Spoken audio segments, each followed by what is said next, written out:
We are taught to see the universe as a sea of light, a glittering tapestry of stars and galaxies. But this is a grand deception. For every shining filament of the cosmic web, there exists nothing, voids, colossal oceans of emptiness, dark and silent, that dominate the architecture of the cosmos. Astronomers have long treated these voids as quiet neighbors. But what if we are wrong? What if we live inside one? And what if this silent address is the key to solving the greatest crisis in modern cosmology? This is the Kik, Baros, and Costa void.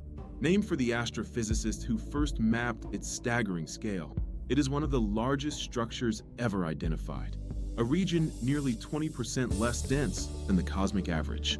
And according to their work, and the work of others who followed, the Milky Way, our home, is not in a typical part of the universe.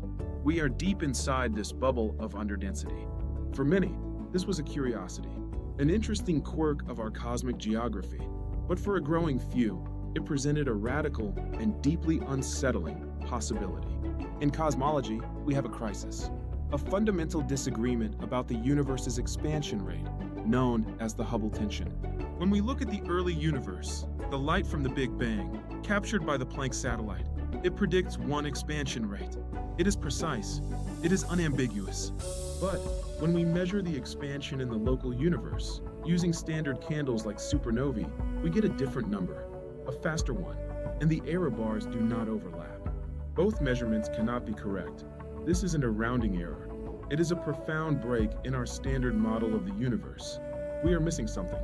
This is where our address becomes critical. The standard model rests on an idea called the cosmological principle, that the universe is homogeneous and isotropic, that it looks the same, on average, from every vantage point. But the KBC Void hypothesis challenges this. If we are in a giant bubble, we are not in an average location. Think of it this way. A void is an area of less matter. That means it has less gravity. The denser walls of the void, the filaments of the cosmic web surrounding us, would exert a stronger gravitational pull than the empty space within. This creates a local effect.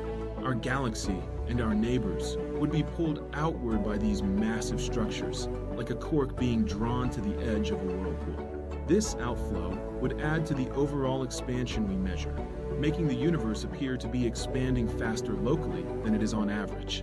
If this hypothesis is correct, the implications are staggering. For decades, we have attributed the accelerated expansion of the universe to a mysterious phantom, dark energy, an unknown force pushing everything apart. We built our standard model around it. But the KBC Void suggests that at least some of the discrepancy we call the Hubble tension might just be an illusion, a statistical anomaly caused by our empty, unassuming home.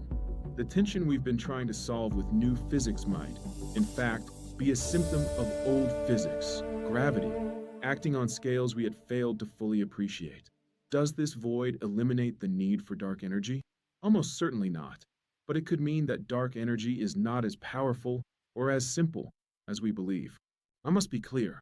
The KBC void as a full solution to the Hubble tension is a contentious idea. Many studies suggest the void, while real, is simply not empty enough to account for the entire discrepancy. The consensus remains that our standard model, including dark energy, is flawed in some other, more fundamental way. But science is not about consensus. It is about evidence. And to settle the debate, we need better maps.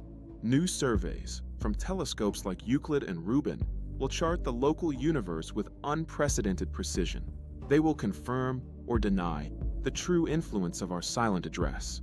The KBC void is a profound reminder that in a universe of 100 billion galaxies, we are still charting our own backyard, and that the greatest discoveries may not be found in the most distant light, but in the darkness and the silence that lies right next door.